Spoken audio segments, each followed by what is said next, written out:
failed me yet. Never failed me yet. Never failed me yet. Thing I know loves me so.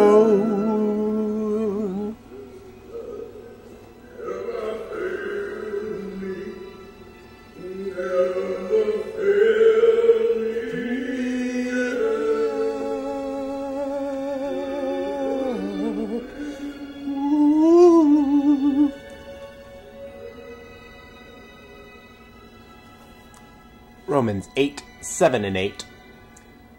The carnal mind is enmity against God. I'm going to turn this down a little bit. Oh, that's up. Down. There we go. The carnal mind is enmity against God, for it is not subject to the law of God, nor indeed can be. So then, those who are in the flesh cannot please God. Now, on first listen, that sounds like kind of a... Again, a little harsh. That's a little harsh. What do you mean we're your enemy? That sounds mean, God. I thought you made us. Why are we your enemy? But let's just look at it. Let's dismiss for a second our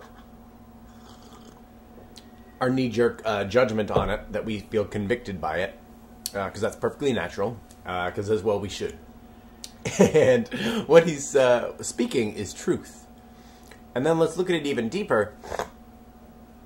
This is no different than what every sort of major philosophy, religion of the world is telling us. The exact same thing. Think about it almost as a pyramid. Pyramid built, not built on sand to survive on Earth, but a pyramid built on the foundation of the rock of life, of the Creator himself. Of the Creator made flesh in mercy. So let's build it on the merciful side, shall we, for a moment, of the all-creating, sustaining force of the universe. I call him Yahweh, Jehovah, Elohim Adonai. I don't really know what names he likes the best and dislikes the best. I know he was into Hebrew at one point, so I like those ones. You were built on that foundation. And at the beginning... you're kind of, there's a lot of stuff going on. A lot of stuff. And you are rooted deeply in enmity to God, which is the flesh. The flesh and the soul live together for while we dwell in this place, but they are not meant for each other. In a way, we are in this robe of flesh to learn the deeper truth of ourselves, and in some ways to have that unlocked. And like a pyramid, as time goes on, our sole intention is to winnow down, winnow down, winnow down. Let us remove as many scraps of flesh as we can. This is not about tearing things actually off, the flagellation thing, but this is about dismissing the importance of this flesh. It is about escaping this flesh. Again, Christians refer to it as sin and righteousness. Buddhists are more into the helpful, unhelpful. Either way, you are either choosing to be burdened by this thing, or you are chasing your eternal self. You cannot really do both at the same time, because then you're kind of running in two directions. Back into the base of the pyramid, or winnowing down, chewing off, letting it be chewed off, letting it be pulled off, learning to just let it go most of the time, until you are nothing but just the point, just the barest little point. This focused energy of self, your very soul, your very eternal self, as close as it can possibly get to heaven. As close as it can get to that self-same Creator, to that self-same sustenance, to that self-same Spirit that is God.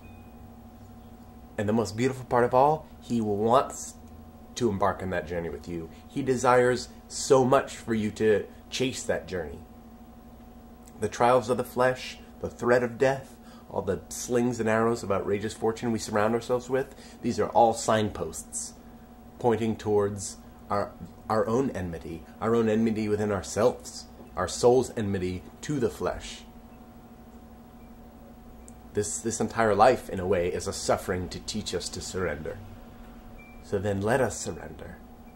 Let us chase the light fantastic. Let us surrender into the hands that we can take the elevator to the light fantastic. Because so often we want to do the winnowing ourselves. And man, I got to tell you, it's a way more painful route, and it is incomplete to debride your own soul. So let us today winnow down. Let us today learn from the flesh, learn from the delights of the flesh, count them as blessings, but all those unhelpful, let us set them aside. And even those that are helpful will only be helpful for a season, and let us get to the point we can set those aside. One goal, single focus. Boy, am I trying to learn that over and over again. And that's part of the problem. I'm trying to learn it. Teach me, Lord. Maybe not over and over again, maybe just once. Gracias. Peace be unto you. Amen. Asela.